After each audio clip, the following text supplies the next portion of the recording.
രാവിലെ ആണെങ്കിൽ ഷോപ്പിൽ പോകാൻ വേണ്ടിയിട്ട് എല്ലാം റെഡി ആയി നിന്നപ്പോഴാണ് കേട്ടോ ഏട്ടൻ പറയുന്നത് ഇന്ന് നമുക്കൊരു കല്യാണം ഉണ്ട്, പോകുന്ന വഴി അവിടെ കൂടെ കയറിയിട്ടങ്ങ് പോവാന്ന്. ചെക്കനാണെങ്കിൽ ഏട്ടന്റെ ഒരു ചൈൽഡ്ഹുഡ് ഫ്രണ്ട് ആണ് കേട്ടോ. ഓസിന് ഒരു കല്യാണം ഒത്തുവരുമ്പോൾ നമ്മളങ്ങനെ കളയാൻ പാടില്ലല്ലോ. പെട്ടെന്ന് അതിന് ഒരുങ്ങി ഇറങ്ങിയെങ്കിലും ഷടപടയെന്നുള്ള തീരുമാനം ആയതുകൊണ്ട് സമയത്ത് നമുക്ക് അങ്ങ് എത്താൻ പറ്റിയില്ല എന്ന് പറയുന്നതാണ് വാസ്തവം. ശരിക്കും പറഞ്ഞാൽ ഞങ്ങൾ ചെന്നപ്പോഴത്തേക്ക് ചെക്കിന്റെയും പെണ്ണിന്റെയും ഫോട്ടോ എടുപ്പ് വരെ കഴിഞ്ഞിട്ടുണ്ടായിരുന്നു കേട്ടോ. അങ്ങനെ വട്ടം കറങ്ങി അവിടെ നിന്ന കൂട്ടത്തിലാണ് കേട്ടോ ഏട്ടന്റെ പഴയ കുറെ ഫ്രണ്ട്സിനെ കാണുന്നത്.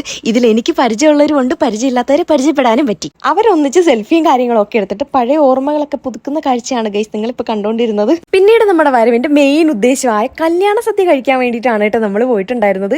എന്നെ കണ്ടിട്ടാണോന്ന് അറിയത്തില്ല, കൂട്ടത്തിലേക്ക് ഏറ്റവും വലിയ ഇല നോക്കി ചേച്ചി എനിക്ക് ഇട്ടിട്ട് പോയിട്ടുണ്ടായിരുന്നു കേട്ടോ.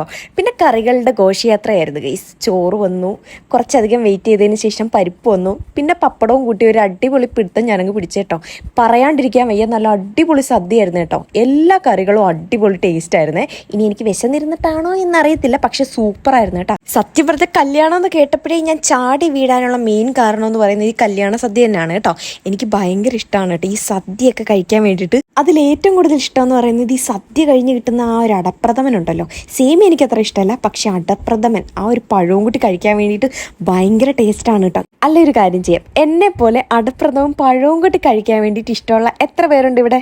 ഒന്ന് കമന്റ് ചെയ്തേക്കണേ. അങ്ങനെ സദ്യയൊക്കെ കഴിഞ്ഞ് നേരെ അമ്പലത്തിൽ പോയി ഒന്ന് രണ്ട് ചെറിയ ഫോട്ടോസും വീഡിയോസും ഒക്കെ എടുത്തിട്ട് നമ്മൾ നേരെ ഷോപ്പിലോട്ടാണ് കേട്ടോ പോയിട്ടുണ്ടായിരുന്നത്. രാവിലെ പോകേണ്ട ഷോപ്പാണ്. കല്യാണമൊക്കെ കഴിഞ്ഞ് ഉച്ച ആയപ്പോഴാണ് കേട്ടോ വന്ന് കയറിയിട്ടുണ്ടായിരുന്നത്. അവിടെ ഒന്ന് രണ്ട് പരിപാടികളൊക്കെ ഉണ്ടായിരുന്നു കേട്ടോ. അതൊക്കെ കഴിഞ്ഞിട്ട് നമ്മൾ നേരെ വീട്ടിലോട്ടാണ് പോയിട്ടുണ്ടായിരുന്നത്. അപ്പൊ അത്രയേ ഉള്ളൂ. See from the next video.